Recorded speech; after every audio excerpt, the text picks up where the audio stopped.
Hey y'all, welcome back to my Full House. If you're new here, my name is Natasha. So we are doing a brand new Q&A. It's been a while since I've done a Q&A with you guys. So I'm so excited for you guys participating in that post that I posted not that long ago. So we're gonna go ahead and dive into all those questions you guys have asked me. If you are going to watch this, grab a snack, grab something to drink, grab a blanket. It's gonna be a good one. We're gonna go ahead and start at the very bottom. So I'm gonna scroll down because we have some really good questions. The first question was, would you like to have more children? Would I like to have more children? I think the answer would be yes, because I love my children and I love just children in general. Do I personally want to have more children? No. I am very content with the ones that the Lord has blessed me. I have 4 boys and 4 girls. Very, very blessed. It's a lot of work and I just want to pay attention to them and give them the love and support that they need. And so we're pretty content with what we have going on, and I'm a very, very busy mama. I homeschool, I do all the things, I do my YouTube channel. It's a lot of work. So I think the answer to that question would be no, but I definitely, if I had some outside help, maybe, I don't know. But right now we are full and we are blessed. So how many years have you been married? Okay, so I have been married to my husband 14 years. We are going on 15 in December. So yeah, 14 years of marriage, over 15 years of being together. God's been good, you know. Nowadays it seems really different, you know. I just heard on the radio, which was really interesting. They have, like, I guess when you know how when you get married, you have a party and you're celebrating and you're giving gifts and you're so excited for those people, the love they found and the commitment. Well, they have like divorce parties, or like, what is it? Like now there's a new one where it's like you're in the process of a divorce. So yeah, no, I don't understand that. It just seems kind of different to me, but 14 years of marriage. All right, what is your favorite time of year? Well, it used to be fall because it just was like perfect and crisp. Now I'd have to say it's just summer. Why? Because it's so hot where like you could go inside, you can come back outside if you want, you could do all the water activities. Winter is just not my friend anymore. As I've gotten older, that, you know, seasonal depression is like a real thing, you know, and having, I think, so many children and you're kind of more stuck inside and trying to keep them entertained and their energy, you know, trying to figure out what to do with all of that. So I'd have to say summer is like my favorite. Even though it gets piping hot, I really love summer. And it's probably because I'm a summer baby. I'm July. I just turned 37 a few days ago. And yeah, I love the summer. Have you ever thought about having a small garden in your yard? The kids would probably enjoy being a part of it. Yes. So we've had 2 different kind of gardens since we've lived at this property. Well, home. I wouldn't say property. I guess I shouldn't say that, because property in my mind is like a lot of land, but it's still our property, right? I guess. I don't know. So anyways, I had a potted garden in our front 2 years ago, and then last year we tried to like expand that into like our backyard, a section, and it was great. You guys all kind of followed me along on both of them. If you go way back, you'll see my potted garden, and if you go a little further back, about a year ago, you'll see like our backyard garden, and both were pretty good. I'd have to say the potted garden seemed to be more fruitful with what I was able to gather, other than our tomatoes in our backyard. Those I feel like always do a fabulous job. But different seasons, you do different things. And so for me, those seasons I was able to go ahead and do the potted garden, which I really loved. I loved waking up every morning and going out front with the kids and look, it's growing, or look, you know, so many cool things they were able to see an experience with that. That's a wonderful thing about even homeschooling, you know, they get to experience a life through vegetables and fruit. And they get to see it starting from a little tiny seed, some of them, and then some of them I had bought just the plant, ready to plant, but they still were able to see it grow and create that beautiful fruit or vegetable. And so it was a lot of fun going out front watering. That was my favorite. Going to the backyard, it wasn't that I didn't enjoy it. It was just kind of different, and I don't know why.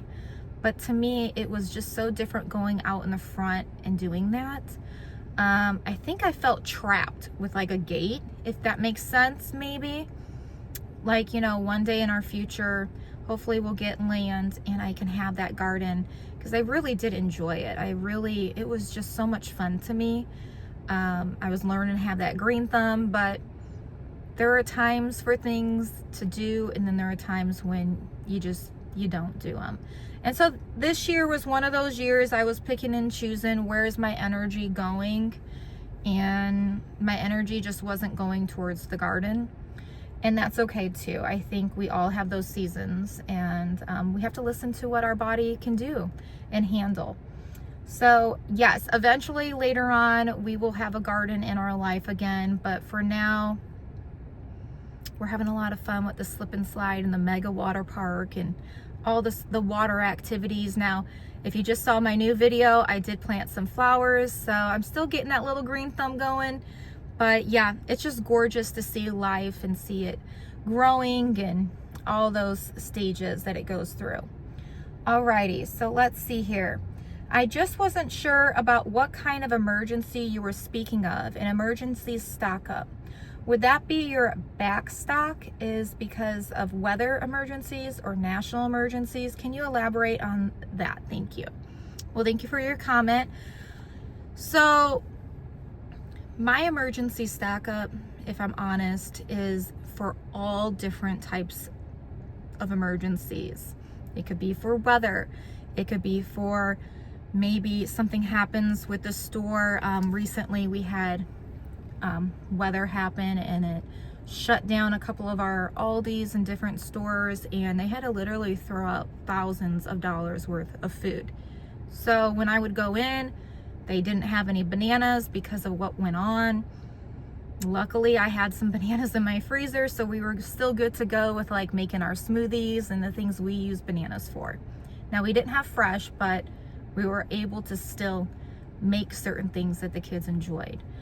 So my emergency stock up is for quite a few different things. It could be for the weather, you know, things happen.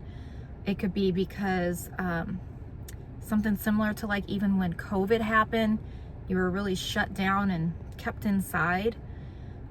It could be financial.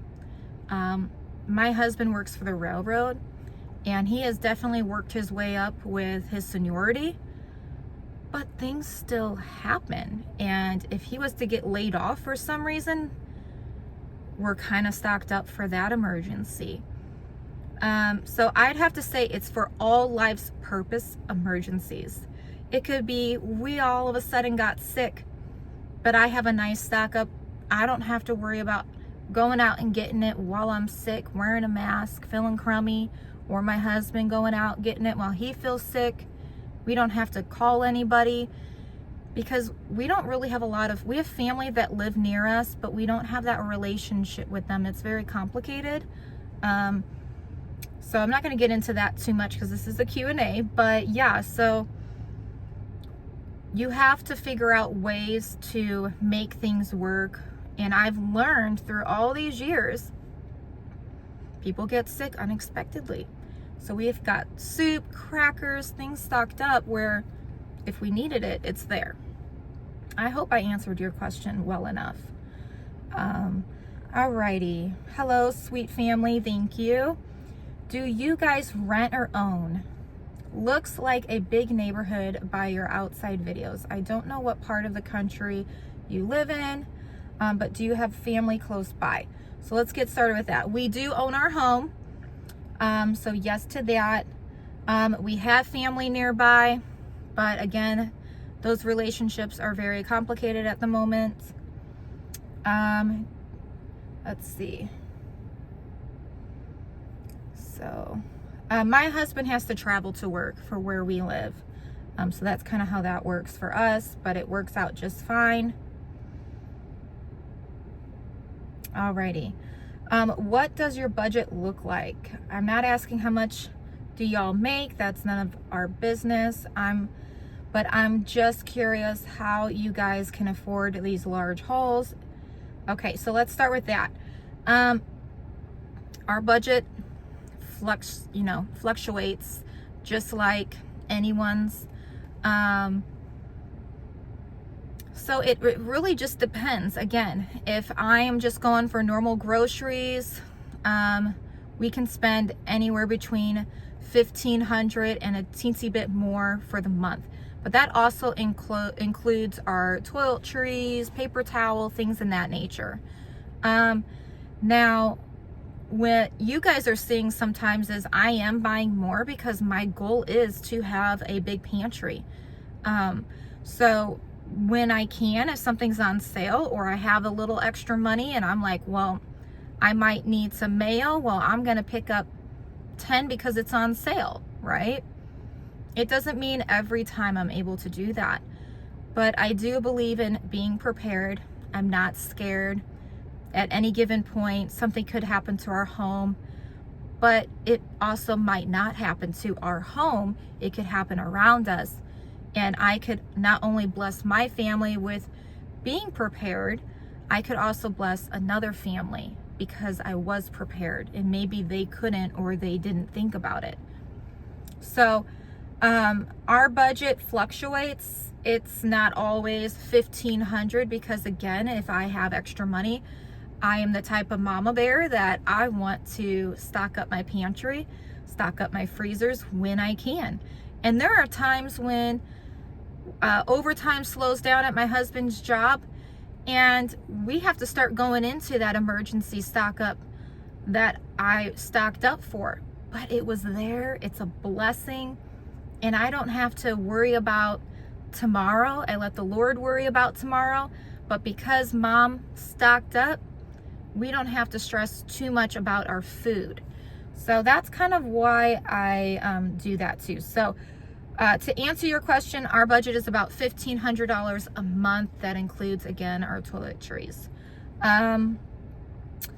So let's see. I'm always curious at how large families budget compared to more of an average size family. Okay. Well, thank you for your question, and I hope I was able to answer that. All right, let's see here. How do you decide when to go ahead and make the extra items, seasonal purchases, and special items that you wouldn't purchase every month? For example, your blender or your vacuum. How do you physically keep going on so little sleep? I know you rely on God and your husband Daniel for strength. Amen. Thank you. From Ohio, Latea. Well, absolutely. I definitely rely on God for my strength. I will say the struggle is real. Even with relying on God, I have to constantly remind myself to rely on God because it's easily to get distracted with our lives and what everything brings to us. Other people's life struggles, your own life struggles, the things that we see on the news, the heartache. And, as a mom, you want to be everything for everyone, but then you forget to be something for yourself. So it is balance. It's sometimes shredding some tears in the bathroom when you can, and it's again talking to God as you fall asleep, and then he gives you that rest you need, and you wake up and you try to do it all over again and do it a little bit better. And we also have to say we're sorry. But how do you decide when to go ahead and make the extra items? So sometimes there's been seasons when we couldn't even get the items we needed, and that happens. And sometimes you just have to just say, you know what, it's okay right now, I can't. Maybe even call a church and ask, right? But when my husband makes that overtime, that's when I try to schedule that in. I feel like once a year we're buying a new vacuum, which we need one now. But right now we don't have that financial money at this present moment, which is fine. The one we have is working just fine, but we can tell it's getting closer. So I've been keeping an eye out for vacuums. Every time I go in the store, I'm trying to look at prices. And so Target did have a couple vacuums on sale, so I'm wondering if I'm going to get it there. And then I'm going to look at Sam's Club when I go there next, or Costco.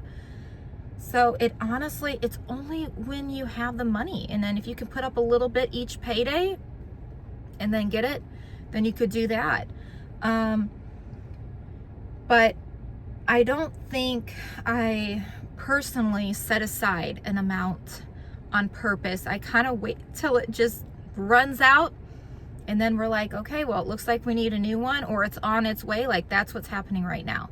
So right now, I do know we need a new vacuum, and so I'm in the hunt for one, but I want to find a good price. I'm not spending $300 on a vacuum when I know in a year from now or so it's gonna break down again. We have a lot of children. They all help out with chores, so it is being used by many different people, and every person treats the vacuum different, if you know what I mean. So I hope I answered your question there again. Thank you so much for your comment. All right, next question. How did you meet your husband? Well, when I was a little girl, we went to the same church, and so he was a little boy then, I was a little girl, and I just thought he was the cutest thing, and I would follow him around with my friends and follow his friends around too. And then, you know, as life went on, I started liking someone in high school, and then dating someone else, and years later, after I had graduated in 2007, I came across him on the good old Facebook. I friend requested him, and the rest is history. We ended up talking and going out for a date, and yeah, so God is good. He gave me my dream guy. Did you plan to be a stay-at-home mom? You know, it's kind of interesting because growing up, I always knew I wanted to be married. I wanted a husband and I wanted children. But personally, I don't think, like, mentally I was like, well, I want this many children. I want to be a stay-home mom. I want to homeschool. I want all these things, right? I feel like as life starts happening, you kind of do start making different choices. And so no, in the back of my mind, I don't think I really thought that. But once I had my daughter, so I was still working when I first got pregnant with her, and then I did stop working. And I think at that point I knew, like, we were talking and we were like, you know, you want me to go to work? And I really didn't want to go to work, and he was very supportive on that, and he really wanted me with the baby too. So it was like God sent. And we didn't make a lot of money. We really struggled, but God was so good. He's always on time, you guys. I'm telling you, I've got so many miracle stories on how on time God was and still is. Like, I have so many stories, and I'm just like, you know, unexpected. We would pay for things, and then all of a sudden it was paid for, and we're like, what? How is it paid for? And they're like, oh, someone called in and paid, and we're like, what? You know, so God is so good. He really is. I know it doesn't happen all the time. It's not like someone's paying our bills all the time, right? But God is so good, and he's so on time, and I'm so thankful for that. But I wanted to be a stay-at-home mom after I had my daughter, and my husband was okay with that. And then we got pregnant pretty quick with Aiden. Ruby was like, I think 4 months old when we got pregnant with Aiden. So they're a year, a month, and a day apart, my first two.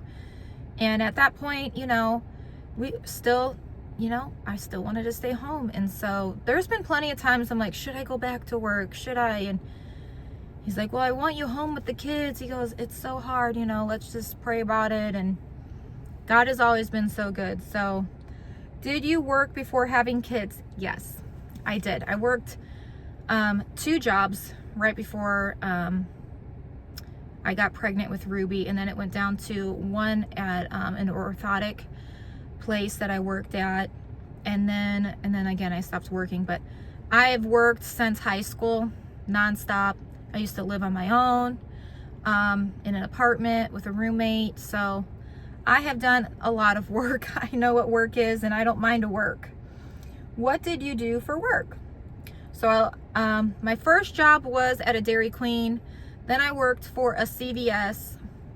I did landscaping. I worked at Bath and Body Works. I worked at Macy's in the mall. I've worked at Hollister. I've worked at, oh goodness, there was another clothing store I worked at. I worked for a Christian bookstore. I worked at a orthotic place. And then I'm trying to think where else. I think that might have been it. And then YouTube. So I've had a lot of jobs, a lot of different things. I've also had some like odds and ends. Oh, I worked at a hair salon. I think that's it. But yeah, so let's see here. How did you meet your husband? Okay. Did you work before having kids? What did you do for work? Did either your husband or yourself come from a large family? Okay, so I came from a pretty decent sized family. My mom had me and my sister. We both have different dads, same mom. And then my mom got remarried and then had 4 more with her new husband. So they have a different dad as well. So my mom had 6 kids. But again, I was 13 when my mom started all the way over. And by then I was kind of already almost out of the house too. So, I mean, by 18, I was pretty much moved out. My husband, he was the only child, so he didn't really come from a large family at all. But he had a lot of cousins. So that was pretty fun for him. What does your husband do for work? So my husband works for the railroad. He's an electrician on the railroad. And our religion, we are Christian. So we believe in Jesus Christ as our personal Savior. Alrighty. All right. So if you could go anywhere on vacation, where would you go? I'd want to go where there's like a lot of nature, like Tennessee or something like that, just to see some beautiful sceneries, some country stuff. I know they have a lot of fun stuff out there.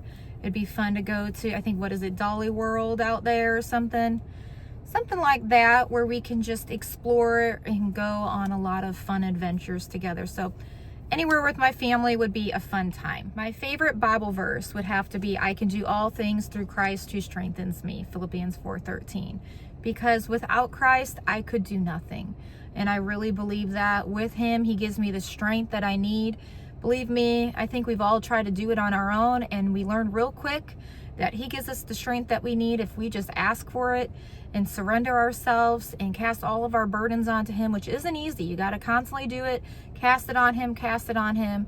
And I do feel the sense of relief when I do those things, and I pray and I seek him. I read my word, listen to worship music, just shut out all the noise around me, which isn't always easy. Sometimes I've got to do stuff like this really late at night, or it's like already early in the morning, like 2, 3 in the morning. But when I do those things, I can tell a difference for sure. So I'm thankful for the Lord. And of course, I've been wanting to grow my relationship even more with him. It's just such a busy season. And so I try not to make excuses. I try to read my word when possible, when I have a few moments, but it's always worth it and I never regret it. All right, so we've got a few more questions here.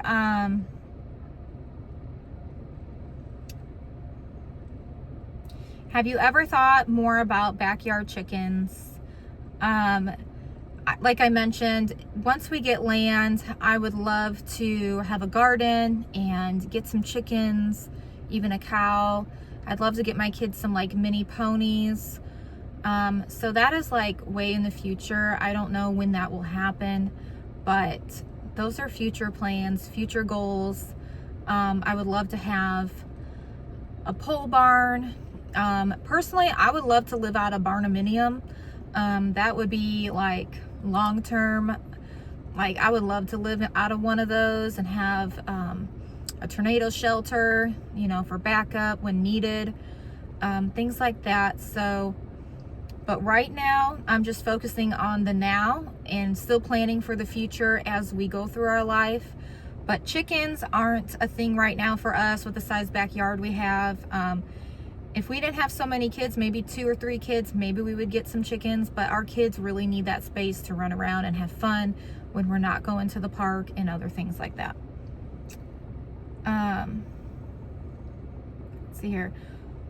So what are all your kids' names and age? So I'll start from the beginning. So we have Ruby, she's 14, Aiden's 13, Caitlin's 11 almost. Nevaeh just turned 8, Elias is 6, Mabel is 4, Boone just turned 3, and Dirks will be 2.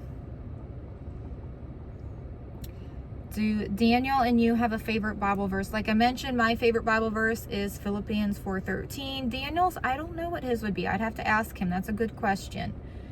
Have you ever thought about planting a small garden and getting chickens? That seems to be the trend here. Y'all want me to get a garden and get some chickens. I do too. So just keep us in prayer that the Lord will work it all out and we can get some land and we can do those fun things, and we'll take you all along too.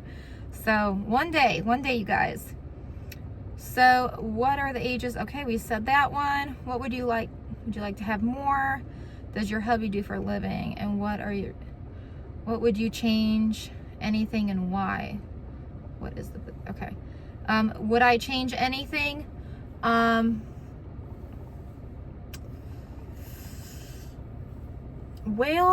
when we moved where we moved, if you guys remember in some of my videos, there's like this big, condo place next to us. It has like a lot of different homes. That was not there. If that was there, with not having as much privacy, we used to have more privacy, I probably wouldn't have moved where we are. But again, the Lord works everything out, and so I can't quite say. I mean, maybe I would have changed that. We probably maybe wouldn't have moved there if we knew they were building that there. But you know, you don't know all these things until it happens. But my biggest blessings are my children and my husband, my family, because that's the most important thing in this life, really, is your family. They drive you nuts, they make you happy, but you guys, this is what life is really about, is just building that family nest and that unit and working together, working hard, getting through all the difficult things, and coming out with the Lord by your side and saying, wow, we did it. We made it through. We did it. This was awesome. You know, it's such a blessing. I wouldn't say it's a concern. I really don't have a concern. But yeah, I think just taking one day at a time is like the biggest thing you can do. Taking one task at a time sometimes too, not looking at the whole picture. You just got to take one little thing out and accomplish that and celebrate that one little accomplishment, because sometimes you can't do it all, and when you look at it all like that, you're going to really overwhelm yourself, and you ain't going to be happy, and I don't think anyone else is going to be happy. So little baby steps towards the goals. That's the good thing. All right. So here is another question. I wanted to save this one for the end because I think it's a little bit, it's going to be a little long one. Okay. What's your opinion on kindness and respect? In other words, friendship wise, do you think it's kind for someone you knew for a while to suddenly stop talking to you? And this comment's from Bookworm 307. Well, that is a really good question. Now, I'm going to give you my opinion, and I'm sure others have different opinions. If you want to leave those in the comments below for someone, you guys can help answer these questions too. But you know what? What is your opinion on kindness and respect? I think we are to go back to what the word says and treat others the way we want to be treated, right? And that's not always easy. I understand that, but you know, when we go through difficult times and difficult seasons, we are to communicate and talk to that person you have a relationship with. Because if you're not talking to them and saying, hey, you know, this really hurt my feelings, or why did you do it this way, or say it this way, if you don't have that communication, naturally those relationships will dwindle for someone. Maybe the one person, it might not bother them as much, and then the other person, it could. But for me, I'm a big talker. I really do like to communicate. Sure, do we always want to hear what the other person has to say, especially when it's about something you did wrong, or they didn't like it, you know, how you did something. But at the end of the day, if you're not communicating, how is that relationship growing and prospering? If you think about watering a plant or watering your garden, if you don't do it, it's not going to grow. It's not going to flourish. It's not going to look beautiful. It's going to wilt. It's going to die. It's going to disintegrate eventually.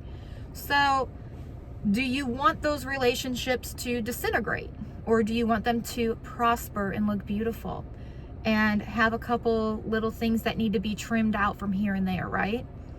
But if you're not talking about what's happening and what's going on, or one person's being controlling, you can't talk about this, but they want to talk about whatever they want to talk about, in the end, well, isn't this relationship for both of you, or is it just for one person? So communication is key, number one. So to answer that question, kindness and respect, I believe in treating others the way you should want to be treated as well. Okay, do you want to be mean? Do you want someone to be mean to you? Do you want someone to be kind to you? Well, you should be kind too, right? I think it goes hand in hand. So that's my view on kindness and respect. I think you should still show kindness. I mean, I've had plenty of people be rude to me, and I'm like, well, I'm not going to stoop to that level. You know, have a blessed day, or walk away and don't say anything at all. But it's different when it's a relationship like this person's suggesting here in the comment, or a friendship, which is still a relationship. A friendship is a relationship. And I think you need that open communication to resolve things. Why did that person suddenly stop talking to you? Was there a reason behind it? Were you guys communicating and they were telling you what was going on and why they were upset? Or did they just totally stop talking to you? And so I think relationships are a lot of hard work, but if it's important to you, you'll do the hard work. You'll do your homework, and you'll also pray for them. They could be going through a really difficult time. If this person just totally instantly stopped talking to you, well, they could be going through something themselves, and maybe they're embarrassed, or they don't want to talk about it, or maybe they feel no one loves them or cares about them. I know how all these feelings feel. I grew up without a father, and it was very lonely. I grew up with a mother, but it was still very lonely. I had siblings. Well, I had an older sister, but she just seemed to never like me and always wanted me to go away, like I was a bother. And then my mom had more, and by the time they were growing up, I was already pretty much out the house, and my mom was very controlling with them, where I don't even talk to them or see them. And it's not that we can't get together, but I think families should work together. And so that's a whole nother story. But relationships are hard, you guys. They're hard. And a lot of times it's honestly praying and fasting, and then sometimes just giving it to the Lord. When you can't figure it out, you can't change it, you gotta cast your burdens to Him and say, I don't know what is going on. I don't know why they think that or why they feel that. I just don't get it. And instead of us making this go round and round and round in our ears and our head and frustrating us, and that's why I think it's really important to make sure that you are praying and casting these things onto the Lord, because if not, you will carry this over into your relationship within your marriage, your children, etc. You fill in the blank. And so when we carry those burdens on us, it affects our daily routine. It affects what we're doing, who we're around, how we're responding to different things. Because if that relationship that you are struggling in is really important to you, well, it can affect a lot of things. What you get done for the day. So anyways, I hope that helped. I don't know if you're asking mainly like if someone just instantly stopped talking to you, didn't even communicate they were having an issue, Well, that situation, that would be hard. I think it's important still for you to communicate and express yourself with, like, if you were struggling, maybe send a friendly text or a phone call or a letter in the mail, depending on, you know that person better than I do, what they would prefer. And then you do the best you can with that relationship. I know for me, I've had relationships where I was willing to talk and communicate and figure out, you know, something to work on, but there was also control from the other person. And if someone's telling you that we can get together and talk, but you can't talk about XYZ, that really doesn't feel like an open door to resolve whatever issues going on, if you know what I mean. So I think it's important to give each other grace and stop putting so many rules and regulations on how we can talk about this, and just let's all be better listeners. I think that would be a really beautiful thing. I think, you know, as a world we live in, we're always fast-paced, go, go, go. I think it's hard for a lot of people to slow down and just really be attentive and say what's going on and listen, and then try to process that, and then also communicate what you're needing to communicate, and hopefully that person can be responsive and also process how you feel, you know, and communicate and understand. And it's important to hear both sides. Everyone has their own opinion. We are so uniquely made and so different. So at the end of the day, you just have to remember this life is short. So thank you guys again so much for your comments. I hope I was able to answer majority of everyone's comment that was in that post. And if you guys have any new comments, leave them down below, and I will see you guys in those comments below. You guys have a beautiful day, and I will see you soon with a brand new video. Take care and God bless. Bye guys.